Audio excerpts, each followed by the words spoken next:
Hey guys, welcome to another Mentoring Monday. I've got a huge topic today. I'm calling it the power of collaboration.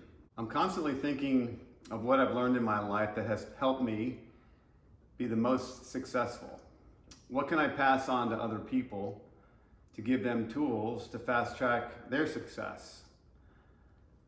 And also, when am I the happiest?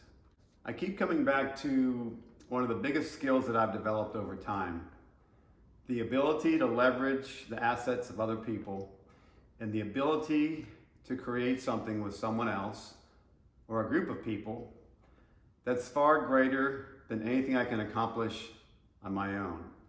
I call this the power of collaboration. Another word for collaboration is co-creation. So I'll use collaboration, co-creation interchangeably throughout the talk. So personally, I found that I'm the most happiest when I'm creating. Most humans love to create. Look at little children. Notice how excited they get when they create something, no matter how simple it is. When I left the company that I built and sold, I had a 2-year non-compete. I was at home for 2 years, extremely bored, for I was not collaborating with anyone. That was 2 of the most difficult years of my life, trying to figure out what to do next. That's when I came up with the idea for the Bix brand. How could I network and collaborate with people to bring purpose and fulfillment back to my life? How could I create what I've never created before? I use these next 4 powerful steps to help me create things far greater than I could ever create on my own. The first step is very basic. You must understand there's a me and there's a you in the process. And if there are other people on the team, you must acknowledge them as well and know their strengths. What does each person bring to the table? This is the first step in understanding that to accomplish more than I can accomplish on my own, it's all about the we and not about the me. The second step is by far the most important step, and it's called alignment. We need to align the relationship. For this step, I'll talk in terms of getting aligned with someone else as opposed to a team. We need to ask these questions before we can get aligned. What's the purpose of the relationship? Why are we together? What is your purpose? What is my purpose? What's important to you and what's important to me? Where's the alignment of these 2 purposes? How does it become one purpose? How do we make it one common vision? How do we make sure our values are aligned? That our ideologies are aligned?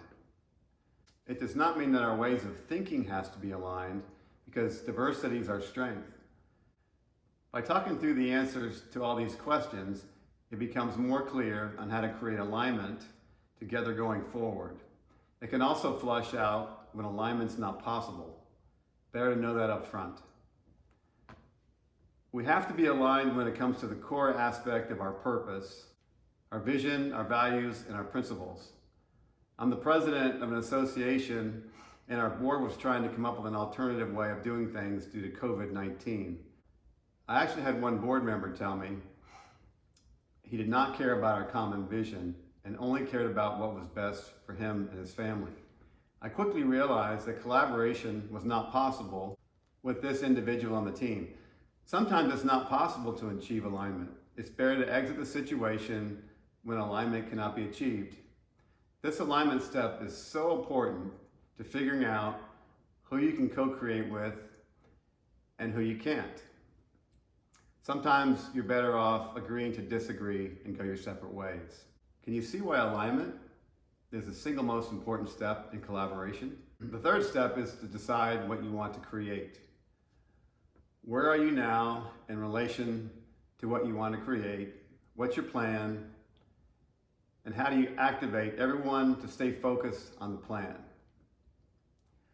The fourth and final step is also a huge step. It's what kind of culture do you need to optimize our co-creation? How do we work together? Think of it like you want to have fertile soil in which to grow the seeds of your ideas into fruit-bearing, healthy plants. If the soil's not rich in nutrients, then the plants will die. I'll talk about some basic principles to building the right culture of collaboration. First of all, we must realize that I alone cannot create this on my own, and either of us cannot create it on our own. We will become interdependent on each other. We need one another to create this thing. We need to learn how to work together in ways that we never thought possible. There's nothing more exciting than co-creating. Different skills, different backgrounds, but a common purpose. Create an environment and a culture that's based on doing the right thing. And challenge each other to see all aspects of yourself that you would normally not see. You must realize each person's strengths and assign them accordingly. So create a structure to stay focused on the goal, no matter what. Agree on this up front. This helps when there are conflicts. When there is alignment and the right collaboration culture, conflicts or tension can create even better ideas. Create a system and a culture of trust. This creates a safe zone. Everyone has our back. There's no bad ideas. When one person's having a down day, the other person or team members can build that person back up. When you feel stronger and more secure, the collaboration goes to a whole new level. You must actually want the other person to succeed and to be happy. You value input from the other person, so listening is very important, and so is respect. You must respect the other person's position. Remember, your goal is to create the best idea, the best product, and the best plan. So throw the idea on the table and keep improving it. Remove the ownership, because sometimes we take it way too personal when our ideas get changed, even if it's for the better. So look at it from a sports team perspective compared to like an individual sport. The celebration is far greater and longer for a team sport. The feeling is much sweeter. For together, we can create something way better than alone. It's when all of this comes together that you get into this super creation zone. Great ideas happen and keep getting improved. Let me talk very quickly about what can kill collaboration. In general, most people are more about the me than the we. You ever notice that? I have that problem sometimes. They think about what can they get out of this for themselves. This causes self-centeredness, silo creation, selfishness, and lack of collaboration. So be aware of this. When this starts to happen, remind each other, what is our shared vision? What do we want to accomplish together? Get super focused on the goal and the plan. This helps you get back on track. In summary, you can accelerate the success in your life by becoming a master of collaboration.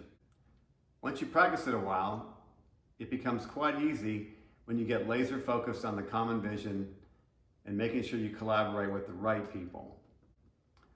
I hope this topic has helped you. So until next week, this is Vic signing off. And remember, it's never too late to reinvent yourself. Cheers.